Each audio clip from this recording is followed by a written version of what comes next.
desire, because the urge just put me in the thought, you know what I mean, to think about it, how the desires come and that's what's taking over. And then once I get into it, I'm full blown addicted. Now I'm just lost. You know what I mean? And it was funny how, I mean, it's not funny, but you just said, like, understanding your emotions. And, like, I just want to say, like, I had to figure out that this is just life is life, man. You know, emotions and all that past stuff that come to you, I used to take it personally and be like, why is this happening? You know, why was I homeless at 14? Why did my parents forsake me? Why?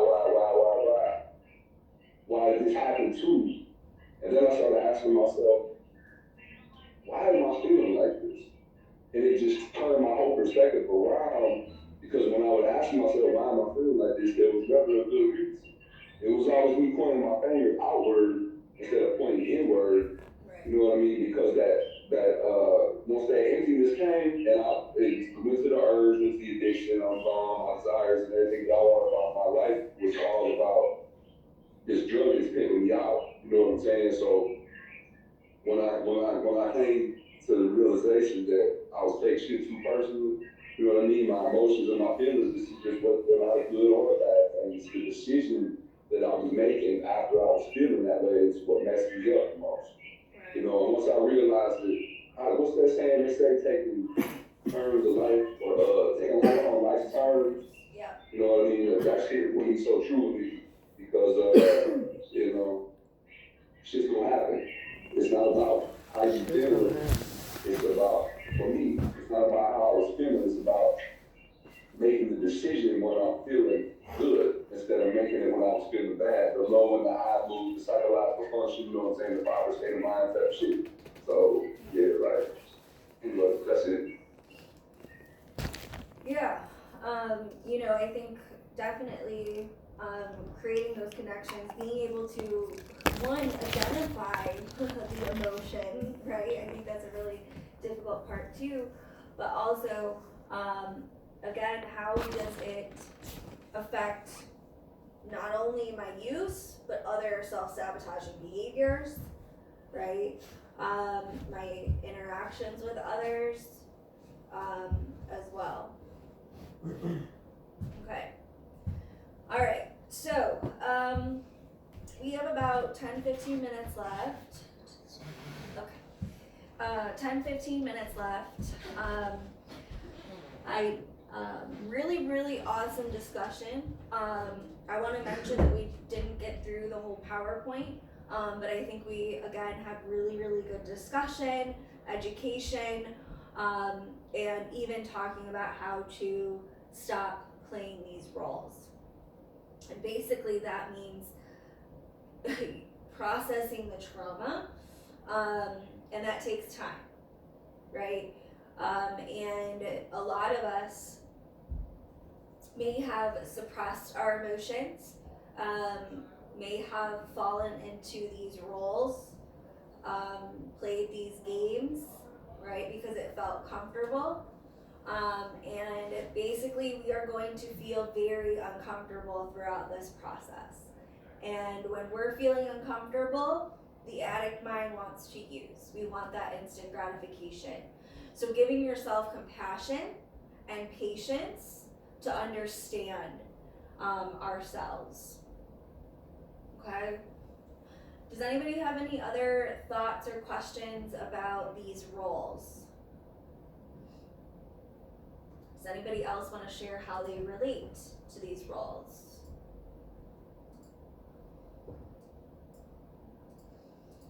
So typically in my trauma groups, I don't call on people to speak about their trauma. That is a process for you, right? What I'm gonna do, I also want to mention that again, because sometimes when we have experienced trauma, our body goes into that fight, flight, or freeze response, okay? And that impacts our central nervous system, and also can sometimes impact, right, how we react to the situation. So a lot of us, when we're in that response, want it to go away as quick as possible. possible. So we typically, like Joshua was saying, is that those breathing techniques and grounding techniques don't work because they don't happen instantly, right? So they do take practice and time. And I also want to mention, it might be good to kind of explore your past romantic relationships as well, and how you may have chose partners in the past based on these different roles, right? So if I'm a rescuer, I might look for a partner that I want to fix, right? If I am someone who needs power and control and a persecutor, I might look for, again, someone that I can kind of control, right? And then, so a lot of the times, just especially in those moments of feeling extremely triggered, pay attention to your behavior, okay? Also, we can ask ourselves, are we truly being victimized? Am I being the persecutor? We can ask ourselves, am I trying to rescue someone right now? And then, is this the only way that I feel safe or strong? Is to victimize others. So this can kind of help you identify which game you may play. Another big thing about this role playing is we sometimes overgeneralize. And when we overgeneralize, we get more triggered easy. So, for example, let's say I have a supervisor who's really angry, and I was physically abused by my father. Well, the presence of my boss is going to be triggering. Or sometimes, right, people at work or the office are just yelling out things to try to get things accomplished, get things moving. And we can recognize sometimes, wow, that makes me feel a little unsettled, right? So we sometimes think that all bosses are domineering. Another example is, if my mother was abused by my father, when I see a woman being treated poorly, I may try to rescue them impulsively, right? Because it's taking me back to that moment of my mom being abused, and I didn't do anything about it. So now I'm going to do something about it. But I'm the rescuer, so I don't even want to deal with that. I'm not creating those connections. I'm just impulsively helping.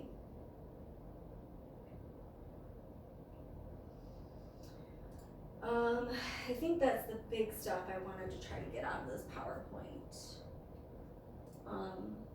Sometimes we can even play these roles in ourselves. So what I mean by that is, for example, we can sometimes persecute ourselves, right? So that's when we have a lot of resentment and self-hate towards ourselves. We become impatient. We blame ourselves for how others treated us. And then the victim, we hold resentments, we replay the hurt over and over again in our mind, and we don't take action. And then the rescuer, we tend to rescue ourselves, especially in an active addiction. So basically, justifying our behavior, we're rescuing ourselves. Rationalizing our behavior, we're rescuing ourselves. We're saying, it's okay for me to behave this way, right?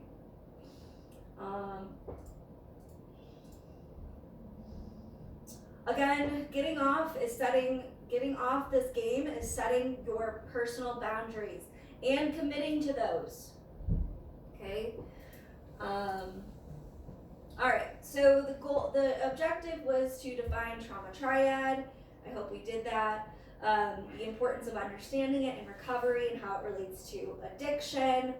Also why it's a game, right? It's a mask that we wear. We put on a whole play, okay? And then also the connection and compassion and understanding this is what I do in order to survive my current situation. But it's impacting my quality, right? Quality of recovery. So it's not always about quantity. I have 6 months or whatever it might be. It's about how much quality was in that 6 months. Was I angry, pissed off at the world, right? Or was I trying to find enjoyment? Was I trying to understand myself and truly work on myself? Okay? Any other questions, thoughts, concerns? All right, so again, Aqua is coming in tomorrow. Also, Tanya is doing situation behavior, and then she's also doing journaling at 1 o'clock. Again, that access code for journaling is 788-567-165 at 1 o'clock. All right. So what I want to do now is, especially from those that I haven't heard from, what gives you hope to maintain recovery? Chloe? So, what gives me hope, really I get hope on a daily basis. Like, I believe in God. God is my higher power, so you get grace and mercy new every day. And with that is where my hope comes in. I address it first thing in the morning when I talk to God, like, listen, I'm gonna need this, this, and this today. So I that extra on top of whatever you was gonna do. Mm-hmm. And the fact that I even have that access and can do that and that practice most of the time, it's like it's taking the pressure and the responsibility off of me. Right. So like I don't even think about it and it just kind of comes. Yeah. Because like I got 4 months yesterday, but I never. Thank you. Thank you guys, thank you. But like I have one of those book covers for my big book in my 12 Steps to 12 Traditions, and I always keep a 24-hour coin in there because it's really just a day at a time. Like that's one thing that I can always respect that John says, that JJ says. He's like, sometimes it's every second, sometimes it's every minute, but it really is just like a day at a time because there's 2 days you can't really worry about. It's yesterday and tomorrow. Mm-hmm. Right. So my hope comes when I really just focus on today. And I just think about what I gotta do today. And if I just think about everything that I have to do today, like groups, the meeting, if I gotta do laundry, if I need to go grocery shopping, if I need to call about certain things, like all that kind of stuff, I don't have any time to drink in that space.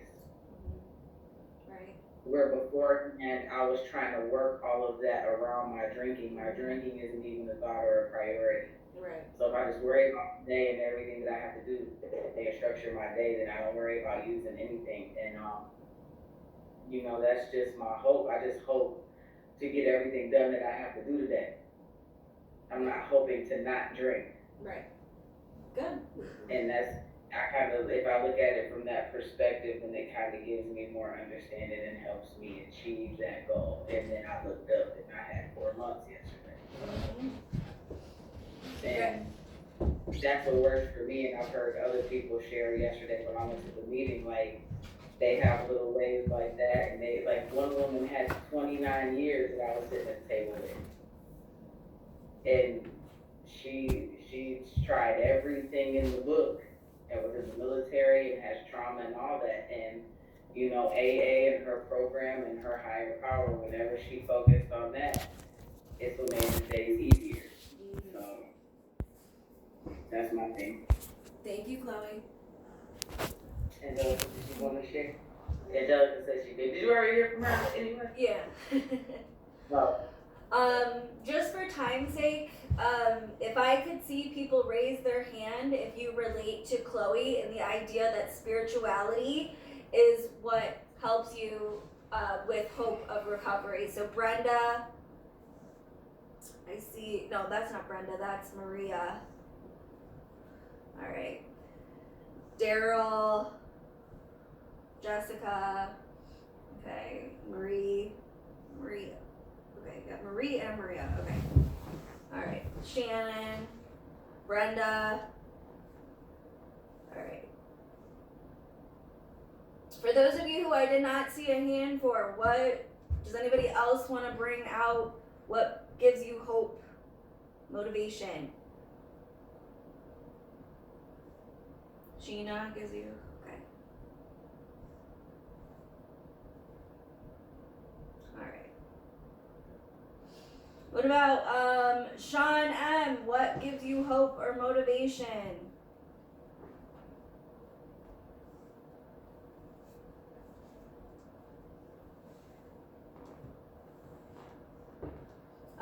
Kelly? Yeah, I was just gonna say, well, like, everything is, everything is connected in the bigger picture, and, God has our best interest for the future. Good.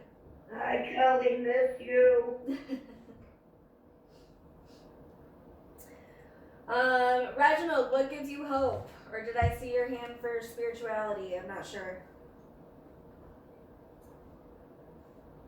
Okay. Sorry guys, it's such a large group, so I'm trying to get some sort of information from people. I know I'm sorry if you guys wanted to share more, but okay.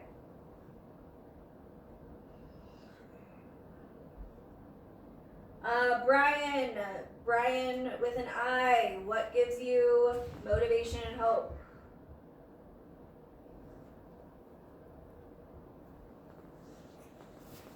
What you say again, Belinda? Excuse me, Mariana. What gives you motivation and hope? What gives me motivation? Yeah. These classes with all of you all on there. Okay. My roommate. The meetings I go to are very motivating. Just doing the right thing, continuing it every day. All right. Thank you, Brian. Thank you. All right. So I hope everybody has a wonderful, wonderful day. If you feel like some irritation or uncomfortableness, maybe start practicing those grounding techniques. You don't have to just do them right here, right now. You can do them whenever. All right, and kind of exploring what might be the best one for you.